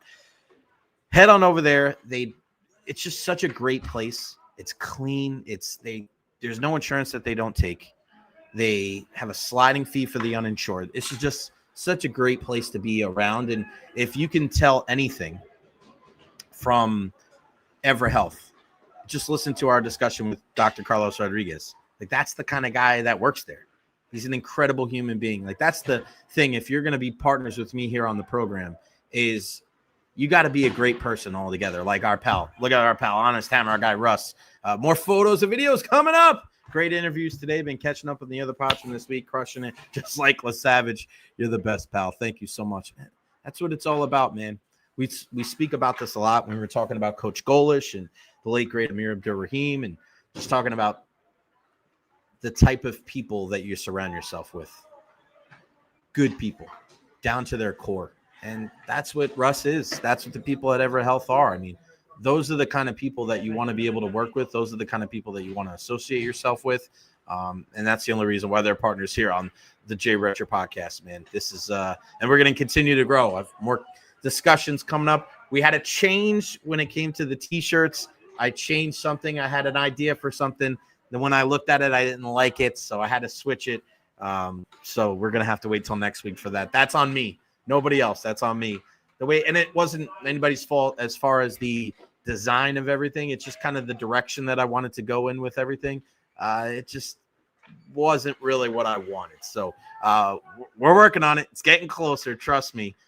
Nobody's our guy, Jeff Taylor. I know he was all over it too. My mom and dad as well. They definitely, they want some shirts. They want some tees. They want some, it's getting colder. And I'm sure everybody out there, I can't wait to rock a Jay Recher podcast hoodie. When I have that, man, it's going to be pretty damn cool. So make sure you check out our friends, Honest Hammer Custom Builders, Evara Health. Our guy, Eddie Encina, will be joining us here momentarily from the Tampa Bay Times. Follow me on also social media platforms, Facebook, YouTube, Twitter, Twitch, TikTok, Instagram. Like and subscribe on YouTube. We're getting closer and closer to 2,000 subscriptions. And a big thank you to all of our super chats today. Eddie with the $2 super chat. Our guy Richie with $5 from our pal Rolly and Lady Evil, and another 2 from Eddie. Betty Spaghetti. That's awesome. Jay Yell at Gensel. Don't forget Eddie's phone. You got that right, pal. Yeah, good stuff, man. Good stuff. Man, that stuff with Ira is good. Baseball, football. Again, tomorrow is just going to be a power hour. We're not going to go too long tomorrow. No USF game. No Bucs game tomorrow. Tomorrow we'll just do kind of a rehash of everything and then a preview of what's going on this weekend. All right, let's bring him in for his weekly hit. He's freshly shaven. Look at him, the baby face, the original Oos, Eddie Encina, Tampa Bay Times. What hat is that? That's nice. It's my Hattie B's hat. Hot chicken, Nashville. Hattie B's hot chicken. This guy goes to Nashville one time. He comes back as a hot chicken connoisseur. What's going on, buddy? How are you? How we doing today? Listen, I gotta, and I'm not joking. I'm being really serious about this, and I say this a lot. You know, we talk about supporting local to all of our viewers out there. But I feel like what Ed has done in the last week or two has been some of the best work that he's done with the Tampa Bay Lightning. The stories on the new players, the Steven Stamkos stuff, Nikita Kucherov, tip of the hat to you, my friend. You're crushing it, being able to go on the road and get some of these stories that nobody else is getting. Kudos to you. You're doing a great job. And that's why I tell everybody out there, and Eric Erlinson mentioned it yesterday. He's like, we got to support local, all of our local guys, lightninginsider.com, the Tampa Bay Times. I just saw Joey Knight put something out today for USF, and with all the news, with the Buccaneers 6-2, with USF, with the Rays news, and of course with the Tampa Bay Lightning and everything else going on. Subscribe today to the Tampa Bay Times, tampabay.com. I've subscribed pretty much the entire time I've lived here, and you don't want to miss some of the great stories with our guy, the original Oos, Ed Encina. Morning skate today. What was the big thing that stood out to you, buddy? Morning skate. Well, I think, today, let's see, what stood out today? Well, I mean, I think, the one thing, just, housekeeping stuff, in Nashville, we saw Max Crozier with a red jersey on. It was the first time he was on the ice kind of with the group the other day. And today he's graduated, as you could say, to the black jersey. So I think it's just a matter of time, asking Coop in availability. He said not tonight, but maybe during the road trip. And I think this road trip's going to be interesting because as we've seen some new names kind of come into the lineup and really establish themselves. And you might get Crozier back, you might get maybe Nick Paul back on this road trip. So there's some roster questions that I think are going to have to be answered. And it's a good thing to have, obviously, is depth. But, at the same time, you've got, you've got some questions to answer too, in terms of the lineup and the forward group, the defenseman group. But again, I think, when you look at this team, where they're at right now and where they were a week ago is, pretty dramatic in sense of, the mood in the locker room, the way the guys are right now. And, I know Brandon Hagel said a couple games ago is that, game 60, everyone's going to be laughing about how the demise of the Tampa Bay Lightning was greatly exaggerated. So, but they're starting to really show that right now. All right, before we talk about some of those roster moves, I want to ask you about the trip and going to Nashville and getting a chance to talk to Steven Stamkos about Nikita Kucherov. What was that like, being able to ask him about, and we knew he was out there in Brandon working with him. And then your thoughts on what Elliot Friedman had to say about if things don't get better there, could they be looking for an exit? And is there a possible route for Stammer to come back to Tampa Bay? Yeah, so there's a lot of different interesting things kind of swirling around Steven right now. And, when I went down there, first, this, Jay, first off, Steven's such a good guy, he's the best. When he sees, us, come through, he's always going to make time for us. And, to be honest, when you go to a certain city and when you're traveling, you never necessarily know, but I think with Steven, you always know that he's going to make time for you and he's going to, he's always been, great, whether he's been in a Lightning uniform or not. So, I honestly didn't go into that interview versus necessarily I had a couple different things I wanted to write about, but then he was so good. We've always heard him talk about, when he broke all the records and he set all the Lightning records, that they were going to be pretty short-lived and that Kucherov was going to pass them and go beyond. So I know, and we all know that he has such this respect for Kuch, and we don't hear from Kuch that much, obviously, but when you get someone who knows him so well and has worked with him for so long, and sometimes you can speak to it a little bit even better when we're gone, and I think that it was great hearing him say some of the stuff about Kucherov that kind of makes you a little bit understand, when we see, maybe some of the, the body language and the frustration that he has sometimes when things, aren't necessarily going poorly, but just, he's such a perfectionist, and Steven, put it into such great words when he was talking about working with him and all the years that he has worked with them. But just that they love being on the ice together. Obviously we had known, that they had worked together, over the summertime, but just hearing him talk about that and just kind of being like, he wants you to be at a certain level. He wants you to have the same work ethic. He wants you to be at his level. And sometimes, guys like Steven have to kind of rein him in and be like, hey, that guy's not you. He can't make that pass. He can't, he doesn't see it the way you have to see it. And you kind of got to, calm him down a little bit. So, but we see that, and it's great to just kind of have that insight from Steven. And again, when the stuff that's gone on in Nashville, obviously it hasn't worked out the way whether Steven or the Predators would have liked. And it's so interesting just bringing it back to Kucherov. I think when you look between the lines and a lot of the stuff that Kuch has said, when he said it about the power play and stuff like that, a lot of it, you can tie back to Steven's departure, that they didn't have that presence on the left circle last year. And, even looking at Nashville, the way they, just looking at their skate the other day and them working on the power play, it goes both ways too. Steven doesn't have that guy who can send that cross ice pass to him and just put it on his stick for the one timer, like Kuch has done for so many years. So it's a pipe dream right now, but it would be nice to see that marriage kind of come together, because that they both miss each other in a certain degree. How that happens, where Steven Stamkos would fit on this team as it sits right now outside of that left circle spot in the power play, you'd have to figure that out. But obviously the Friedman reporting is interesting because, you kind of, make you think about that a little bit too. And, Steven has, I also talked to him about this, and this is coming in a couple of days, I talked to him about, what his future in Tampa is, in terms, not Tampa necessarily with the Lightning, but in Tampa. Yeah. There's been a lot of news about him buying, a couple plots of land in Davis Island, and obviously to build a new home there. So, I talked to him a little bit about that, and just kind of, that home's going to be built in, a couple of years and stuff like that. But, I think he's always seen himself coming back here. Now, whether that's as a player, as a, some other capacity with the team, I think he's always seen that as being a possibility. And he's obviously wants to stay here at this point since he's buying that he's building a new house here. I was kind of joking with him a little bit that between him and Derek Jeter, he's they basically single-handedly made the property value in Davis Island grow dramatically. And he was like, yeah, I kind of hurt myself this time around because of that when he bought these new plots of land. I think some like $13 million he spent on them.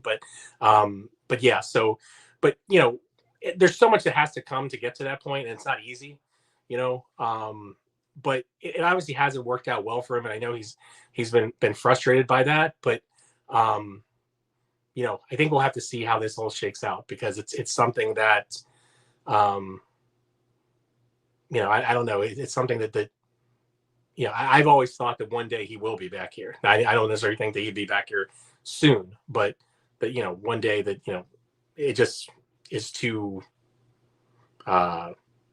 makes too much sense, I guess, for not think that it would happen. But again, that's not to say that it happens. Yeah.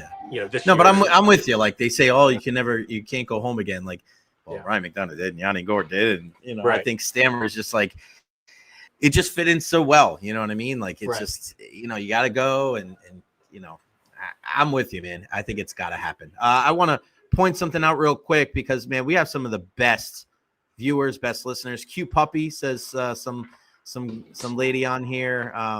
Raleigh in the house. Is the key for this team to stay out of the box? Seems like the Nashville game was finally when the Bolts minimized penalty time. This Shannon Encina, she's all over it, buddy. Yeah, she knows her lightning. Yeah, she I didn't know you were going to answer that or not. I almost got in trouble the other night, though. I think Shannon had fallen asleep in the third period, though. By that time, oh God! Because they kind of got into a little bit of trouble there. Made it a little bit interesting in that third period of a couple of power plays, but PK's right. Shannon knows about that PK. She knows that it's been playing well. And, it's been a key to making those penalties not hurt so much. So yeah, great question. Great question, man. She's her decision making is pretty damn good. You know what I'm saying? That's how the way I can tell you that much. Yeah, that's right. Shannon, one non-hockey shout out. Congratulations to the Tampa Preps volleyball team who won the Class 2A region final and will play in the state semifinal Monday afternoon. Thanks, Jay. I'm giving shout out to our prep sports here in the Tampa Bay area. You knew, Shannon, hitting me in the soft spots. You knew I was going to read that. All right, back to Dominic James and Charles Edouard Dastou. That's the segue of all segues. Those guys can't come out of the lineup, Ed. Those guys can't come out of the lineup. I'm sorry. Nope. I'm not taking any of those guys out. Like, Dastou, I think, was the best player on the ice in Nashville. Like, he was just – Well, if you look at some of the analytic cards and everything, he had one of the best games of anyone this year. Like, not even on the Lightning, no doubt. The other night, and obviously +3. I mean, they're getting. You see these guys, and they're getting more responsibility, right? And like you can tell by ice time, you can tell by that plus minus. Dastou had 3 minutes on the power play the other day in Nashville. So, and these guys are doing things, him and James, that are helping them win. And I think that's the big thing. Like they're two great stories in their own ways, and. But yeah, I don't think you can take them out of the lineup, which creates these, kind of a little bit of a roster crunch as they get healthier. like I said, James has been great. The pace and the speed that he brings. Obviously being a centerman there, he's winning faceoffs. Which has been a big thing for them. Earlier in the season. And Dastou's like, that play was just beautiful that he scores a goal on because, he starts it, from behind the net and. He's on the top. He's playing with the top line. Kucherov just rims the puck out. All of a sudden, they're on this 3-on-2, and you got these two defensemen coming out. You got Point on one wing, Gensel on the other. So it almost like the seas opened up for him, through the middle. And as we saw, he's got a rocket of a shot. That was probably one of the most prettiest goals I've seen. All year, just the way it all kind of he shot the puck. He didn't overpass. Yep. He shot the puck. So, all right. So if those guys stay in the lineup, Nick Paul comes back. He's not sitting. Yeah.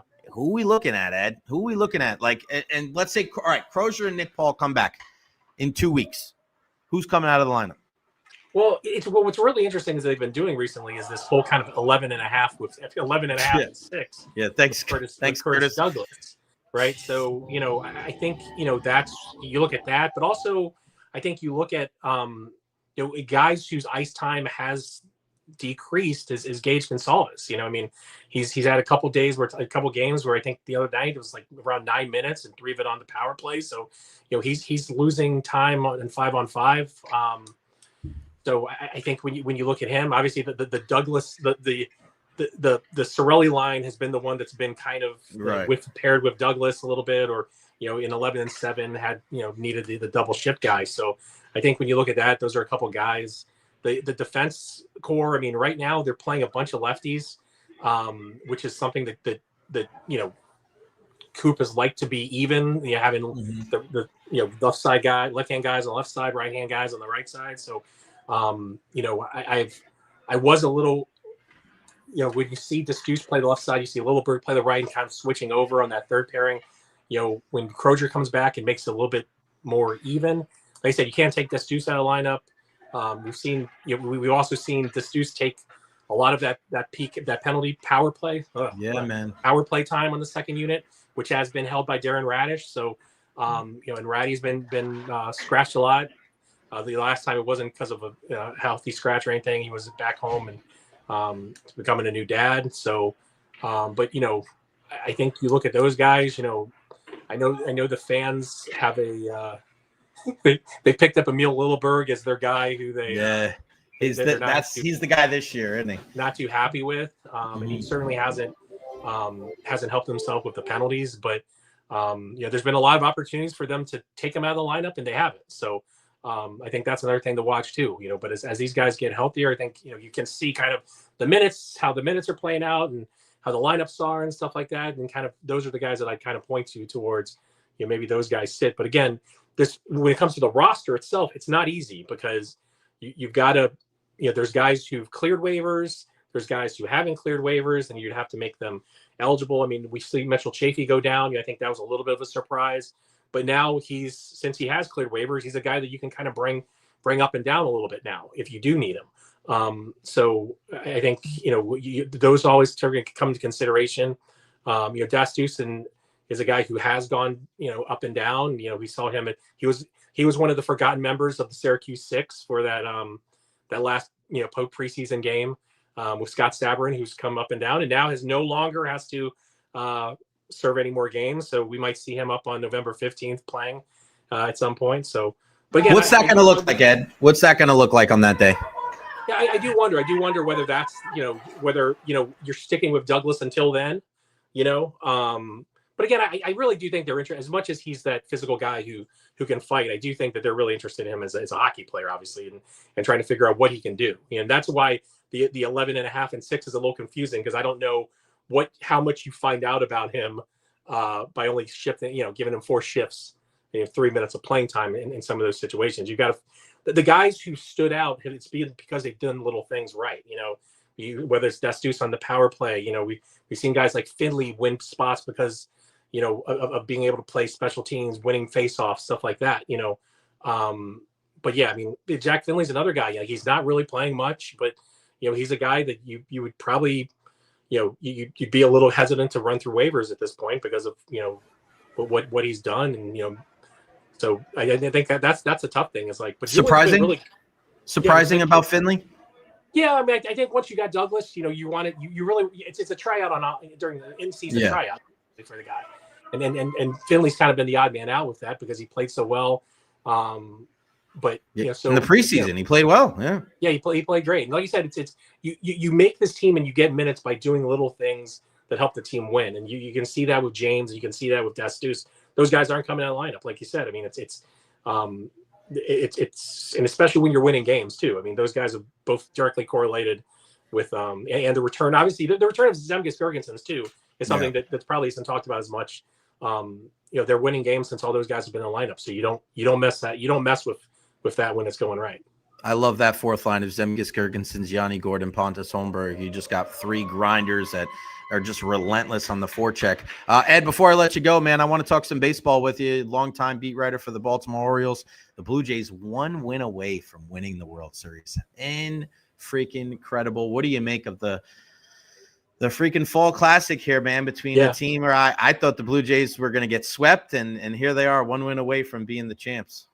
They're so tough at bats. and they they're are. not in the traditional way either. Now they're not in the way of like these guys are so super patient and you've got to make perfect pitches to them and everything like that. They have figured out a way to be aggressive at the plate but still like work at bats where you've got to pitch to them, and last night, the other night, what was it, 2 homers and 4 pitches, I guess, against Snell was like, they're just kind of reinventing the tough at bat because and I think that's the big thing. I mean, we all knew that,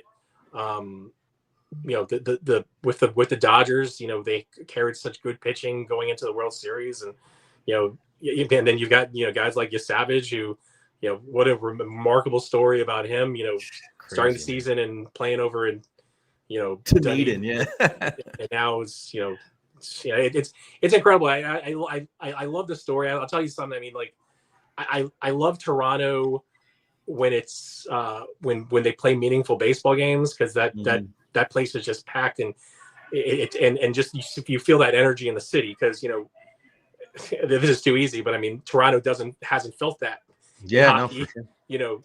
But very often, and recently in important games, and the baseball team of the country too, right? Like the whole country and can that's get behind the baseball team. And you hear it in the room too. I mean, a lot of those guys obviously are Canadian, and they feel it too. And a lot of those guys are rooting for the Blue Jays. They're hockey they're hockey guys, but they, that's their team, and you're right. Like they carry a huge burden for an entire country that no one else does.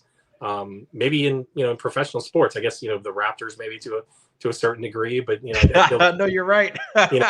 67 is when the Leafs won their last cup, and in that meantime, we could see 3 World Series and an NBA title. Holy smokes. So I mean, it's really cool. I think it's really cool to see that, and because it's a rare situation there with a fan base and with everything else. So I'd actually, I love Shohei, and I love everything that he does. And we're watching something that we haven't for years, and probably, even as good as it is, as much attention as he gets, probably still take it for granted because it's something amazing.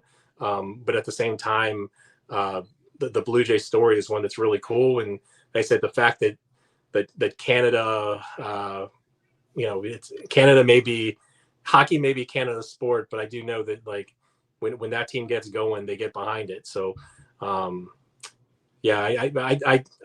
the more the series has gone on and the more the Blue Jays have fought and everything like that, I think it'd be really cool to see them take it. All right, who wins Saturday night's main event? Who wins the World Heavyweight Championship vacated by our guy Seth Rollins? I don't know, man. Ooh, I don't think anybody wins.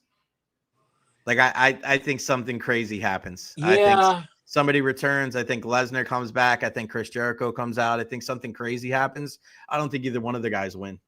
I think it's like a double. Then what happens? So I think it's a double DQ, and then you do like a tournament or something like that.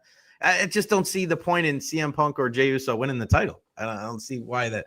You know what I mean? Like, what's now? It doesn't run anywhere great, right? No, it doesn't. I mean, like those guys are both better on the chase rather than anything else. So, yeah, I think something comes out. I think the new Vision comes out. They just destroy everybody, and we end with the brand new Vision standing holding the title, and then we have to wait till Monday Night Raw to find out what's going on next. Yeah, I could see that happening. Like I said, I don't.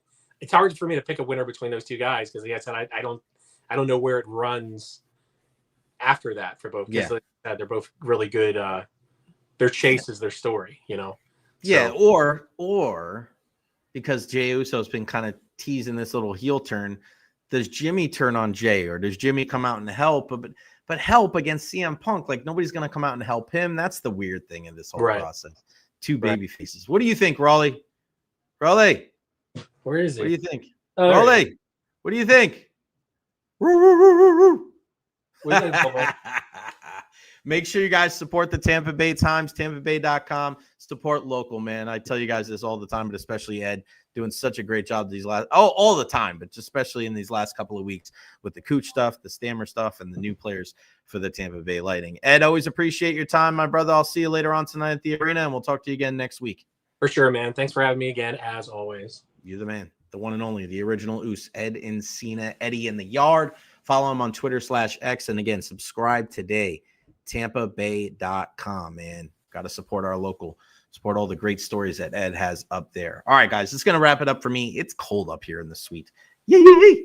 What a show today. Our injury report, our Evara Health injury report with Dr. Rodriguez. Fantastic as always. Ira Kaufman from Joe Bucs fan, always crushing it. And then, of course, Ed Encina for his weekly hit at 1:30, previewing Lightning and Stars tonight. I guess the Rink of Dreams is over. I'm sure that was a lot of fun. Follow me on all social media platforms, Facebook, YouTube, Twitter, Twitch, TikTok, Instagram. I am everywhere. Like and subscribe on YouTube as well. And a big thank you to Eddie and Richie and Rolly and Eddie again for their super chats. Could not do this without you guys. Couldn't do it without our partners, Honest Hammer and Evara Health. All right. It's going to wrap it up for me. I love you all. Everybody be safe tonight on this Thursday night. Go Bolts as always. And before we go, congratulations to Derek Brooks, named COO of USF Athletics. Huge news. Chief Operating Officer working with Rob Higgins. Those guys are tight. Not a big surprise there. He spends a lot of time over there at USF as well. Dania Brooks, his daughter, on the softball team. So a great move. And this has just got to make you feel good as a fan of South Florida. Shoe check. Boom, if you need them. Blue sparkles. You know how we roll, baby. Matching the tie. That is how I do it. I love you all. Continued support, continued success. Happy and a healthy Thursday and the rest of your week. We'll see you tomorrow at noon right here on the Jay Recher Podcast.